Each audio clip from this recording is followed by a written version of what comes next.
Tasha, and this is Dark Divine Fairy Tale, where I talk about love and quantum physics, essentially law of attraction. I discuss how I discovered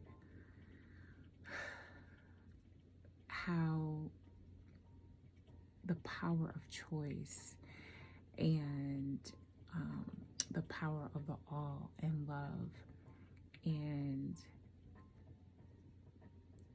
law of attraction, how essentially it's real, through my experience with a person whom I believe has severe NPD and autism, essentially someone with narcissistic personality disorder. There's enough videos of people telling you what you should do, what you gotta do. Here it's about choice. It's about choice. It's just something for you to look into to see if it resonates for you. And then you choose. You choose, you know? This is about finding out how our lives are shaped, why we go through what we go through, and especially why the hell did I go through that? Why did the narcissist choose me? Choose me to treat that way. I came into it. I wanted, it was the greatest love that I thought I'd ever found, and I just had nothing but the best intentions of my entire life when I was with that person. Why did they choose me? Right? That's how we feel. But this is not what it's about. This is not about them, him, her, or whatever, how they self-identify. It's about you. It's about me. Okay? Again, this channel and this video. Why did I choose my narcissist? Okay? That's what this is about. Okay? Also, too, this is also about why I couldn't let go. And why did I feel so guilty when I did? And understanding how ego was, in a big part of the not letting go. Again, wanted to save them, wanting them to see what you saw with that experience. What I'm saying is, our reality is a sum of our choices or how we respond to things that happen to us. Again, in my intro, I have permanently included, I think it's coming up right here behind me, about law of attraction. Please read that. I'm going to put up some links as well. And then the next one is from William Glasser. I learned about this in my behavior reality and choice theory class way at the beginning of the early 2000s, and I was amazed by it. And again, it's one thing to know it, it's one thing, it's another to put things into practice. And boy, oh boy, let me tell you, Devlin made me pull out tools in my box that I didn't know I had and know how to use, and go get some more. Get some tutorials, pray, meditate.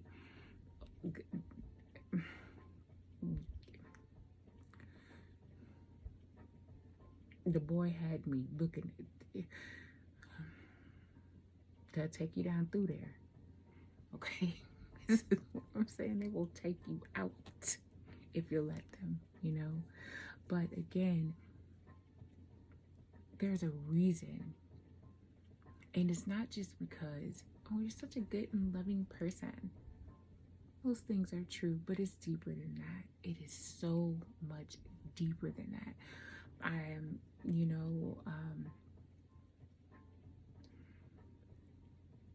I'm going to answer those questions right now with briefly telling the story of how I got led to Devlin.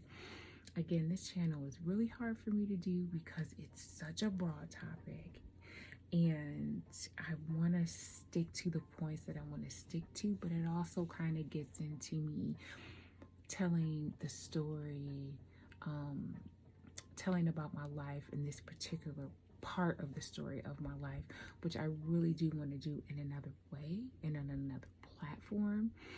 But I realize that I do have to talk about it. So again, the channel makes more sense and I can accomplish what I am here to accomplish. All right, you guys, here we go. All right, so I'm going to talk about how, again,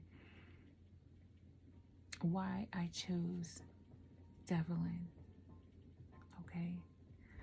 And again, Devlin is my person that I fell divinely in love with, and I believe he has NPD, and also is on the autism spectrum. Again, it was just, I just couldn't let go, and I had to find out why. You know, I didn't sit down here on this bed and said that I'm going to do it, but I had to get better. And so I forced myself to kind of do some work, and I figured out why. And then, again, I felt very guilty when I did. And, you know, all of this has been a journey that actually is about myself and not him, which is pretty cool, okay? All right, so here we go.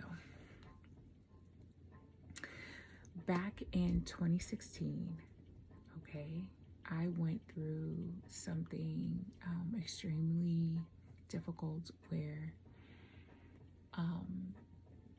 a number of things happened, and I didn't understand what one had to do with the other, okay, but ultimately 90 days after I had this moment, I meet Devlin, okay? So that's the broad stroke. All right, broken down. All right, so it starts out with me having a premonition one night in April back in 2016. I had this weird feeling in my apartment. I was living in Indianapolis, Indiana, and pay attention to the words that I say, okay? And if you continue to follow me, I'll explain why at some point when my story actually gets manifested in a different way. But I'm living in Indianapolis, Indiana, which is the center of the state of Indiana. It's the capital, and I was living on Meridian. Meridian runs through the center of the city and the state, and my actual address was just only several blocks from the literal center, and it's called the Circle. We're called the Circle City. Okay. All right.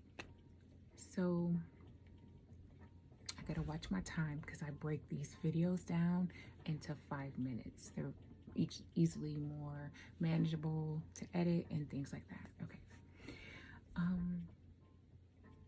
Okay, so this one night, very, very beautiful day in April. It cools down in the Midwest at night, and I had all the windows open though.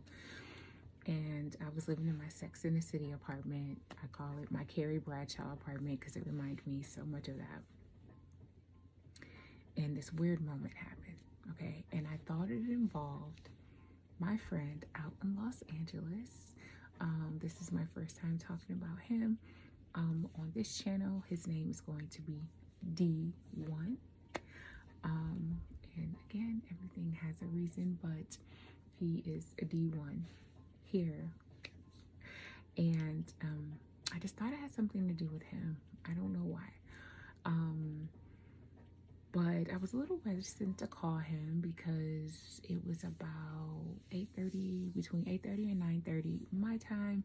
And around that time, I know he's typically very busy. And I'm just that type of girl. Doesn't matter the dynamic of the relationship. It's very difficult for me to reach out and call any guy first. It's just, that's the old school part of me. It's just very difficult for me to do. It's always been that way. But yeah, so I thought it involved him. Okay. So it was, again, this weird breeze came through my window. And I was like, you know what? I gotta call him. Like, I don't like to bother him that much, but I called him. Now, this is significant. I'm gonna tell you a brief story about D1. D1 is a producer from Chicago that I had met in 2006 on MySpace. Yes, y'all, I am telling my age, okay? But she's still fly. So I met him on MySpace. He says it was 06. I say it was 07, but we're gonna go with D1. D1 says 06. And he had reached out to me about being the lead model in his art for his artist. It was supposed to be a video that they were going to shoot, I think, on a yacht on the lake in Chicago. And he reached out to me about it. And after I had posted that I had did this fab shoot, Return of the Hustle, and for Fabulous. Anyway, so I have it on my MySpace page, but I had basically wrote, and he liked what I wrote. What I wrote was very, very humble. That, hey, I was just an extra on this video, and I had got asked to be in the main scene, but it was my first time on a shoot, and I wasn't prepared, and I didn't feel comfortable, and I actually didn't do it. I met my manager.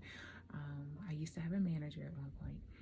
And anyway, from there, we basically I was like, you know, here we go, let's go, let's get it. And he thought that was very humble, that I wasn't on there trying to make myself seem like something that I wasn't. And we started up this conversation, and he and I have been in communication ever since. Okay, so at that time, okay, we're back to it. 2016, he is in Los Angeles, and he again is a successful music producer, and now he is actually an executive producer on a very popular show.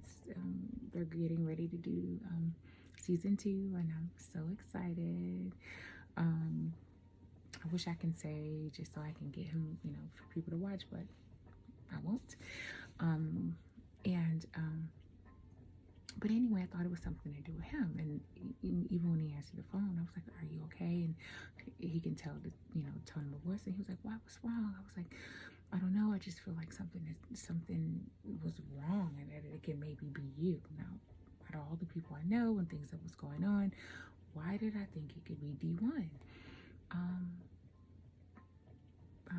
You know, again, he's just a music producer. Pretty dope.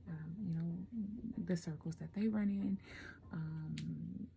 You know, he's worked with everybody, Mariah Carey, all sorts of people. He's a successful guy, you know, but I don't know why I hadn't talked to him in a while.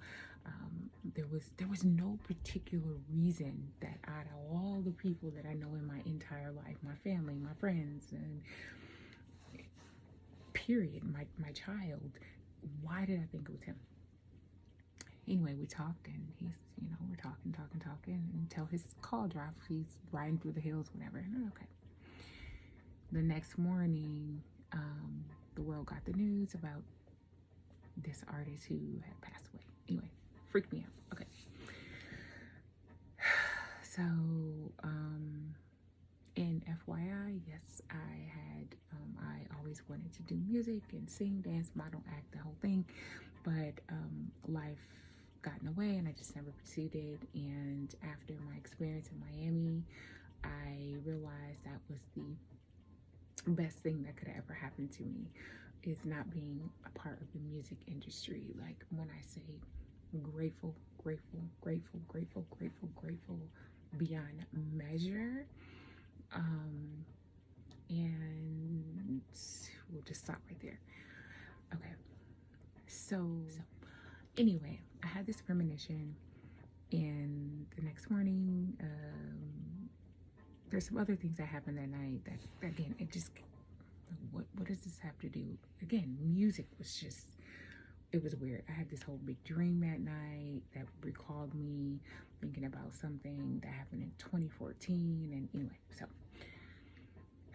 so this incident happened. My family's laughing, teasing at me. Girl, you didn't know that person. Woo woo, making me feel very, very bad. But I'm like, what does that have to do with me?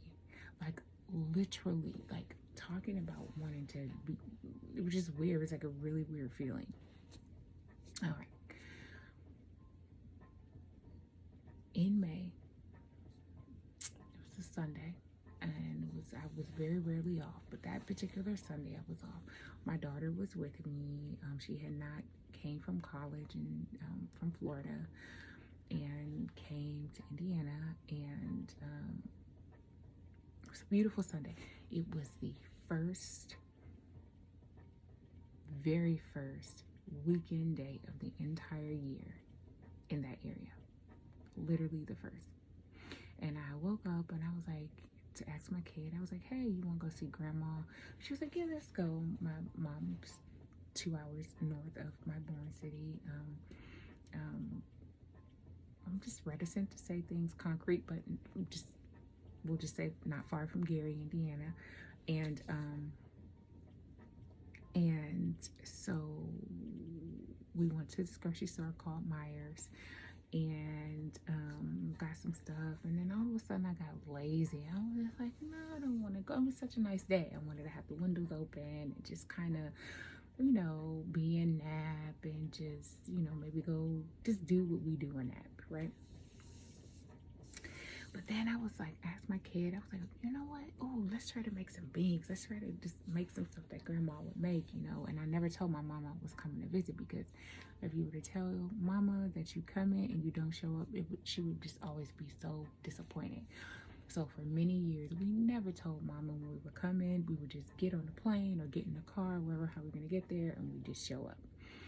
And we just always found like that was better to do. But then, so I called Mom, and I was like, Mom, how do you make those pinto beans and cornbread? That's what I wanted to make. She always puts ground beef in them. I don't eat meat. I wasn't going to do that part, but she was telling me over the phone. This is such a true story. I hung up. I put the beans in the crock pot, whatever. And I was like, no, I want to go. My daughter's like, you do? I was like, yeah, why not? It's only a couple hours. I said, and it will be so fun. Mama can finish helping me. We could just sit there with her all day. And no sooner than I walk out the kitchen, I go to try to change my clothes, and I get this phone call that my nephew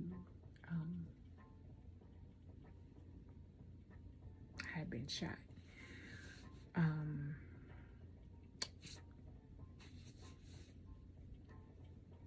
Around the corner from my mom, 2 blocks. And I'm trying to stay on topic here. This is a nephew that I participated when I was young in helping to raise. I won't go more in detail, gotta stay on topic, but he has the exact same birthday as Devlin. But at the time, there was no Devlin. This was not a factor. But again, these clues. This is how the universe works. Okay, that was...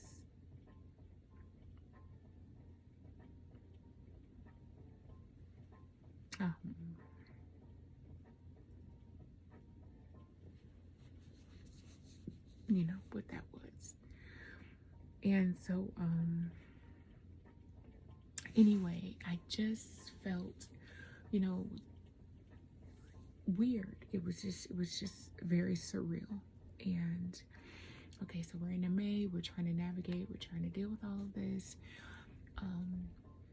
So yeah, we're trying to deal. And then on top of that, I had was at the point in my life where I was like, okay, what are you doing?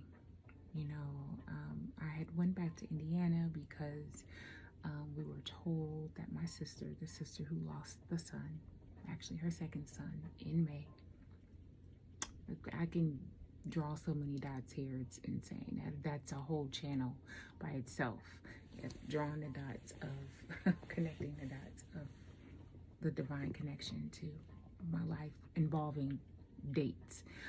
Okay, but anyway, I was just at the point where I was like, what are you doing? Like, you know, you don't want to be here in Indianapolis. You know, I thought that I was led to come back because, you know, my sister wasn't doing well, and my other sister, who was in Louisville, also moved back to Indiana, and we, you know, wanted to be there for my sister. But ultimately, what we discovered, that we weren't led there because she was going to pass away. We were led there because what was going to end up happening with my nephew. But it just, you know, it was just so rough.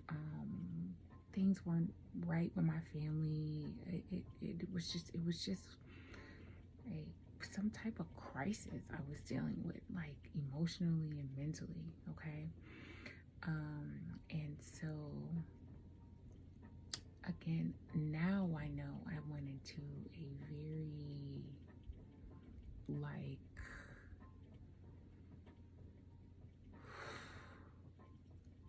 I'm gonna use this from Kanye, okay? I didn't have a breakdown, I had a breakthrough. And that's real.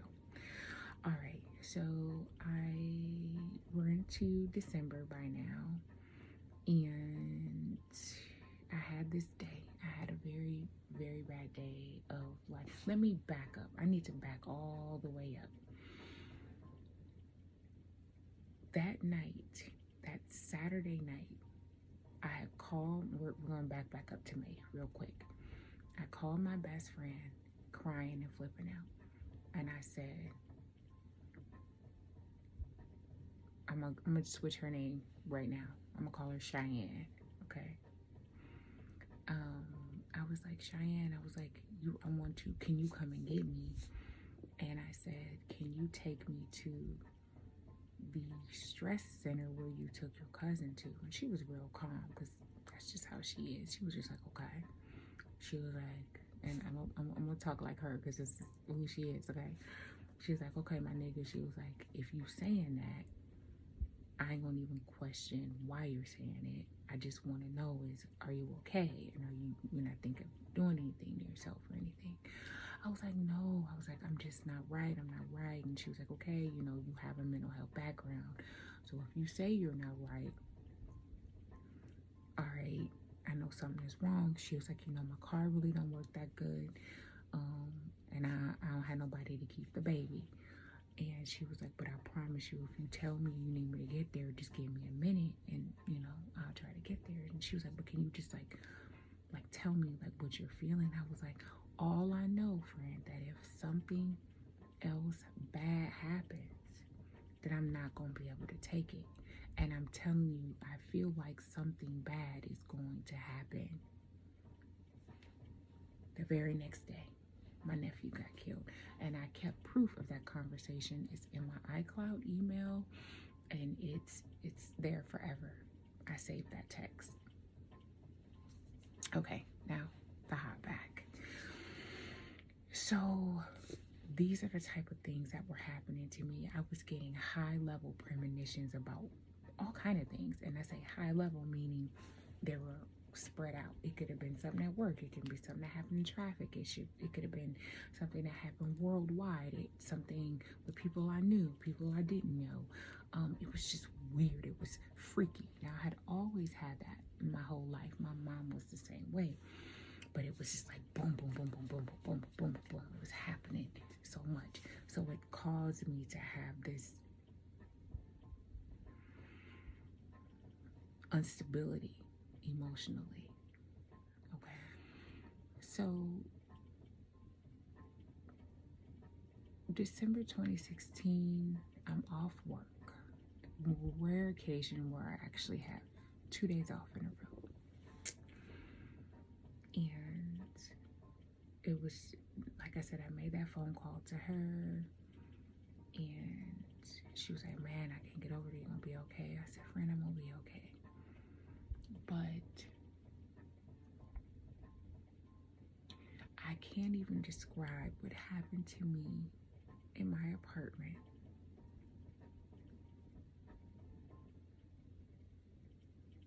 But I survived it. And looking back, I say I died. It was almost like a exorcist kind of thing, where it wasn't anything demonic happening, but it was like a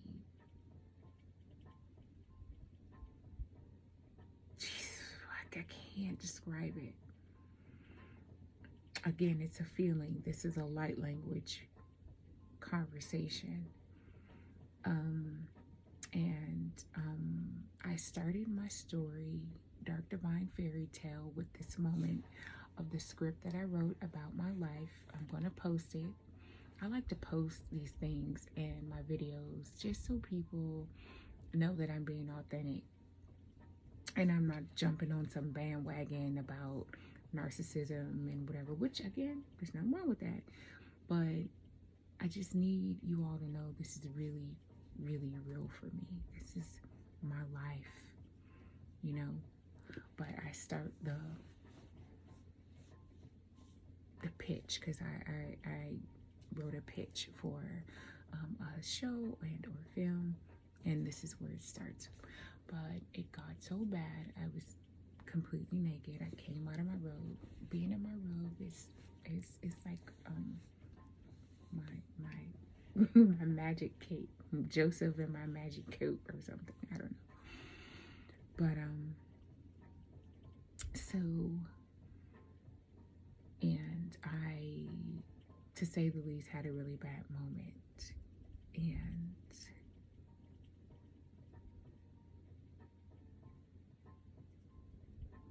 I woke up, and when I did, it was almost like there was a person in the room that was saying, this is the voice I heard. I'm going to act that out now. Okay, so that didn't work. You're awake. Now, get up, put your robe on, and get on the internet. And my response was asking without saying a word, what am I looking for? And I was told to go to YouTube. And I was told, literally said, go to YouTube. And was like, and I'm like, what am I looking for? Again, all using light language, for lack of better expression. When I tell you, I had that's also very strange too, because I wasn't like a super YouTube fan. I've never spent a lot of time on YouTube or anything like that. So again, you have to keep in mind that all of this is bizarre for a number of reasons. You know, I'm a whole grown woman. I don't spend hours on YouTube, especially at that point in 2016. You know, the algorithm showed me this, but it popped up this whole radio conversation. I was gonna say it was a podcast, and maybe it was, like a older version that just sounds like an audio conversation, all about megahertz.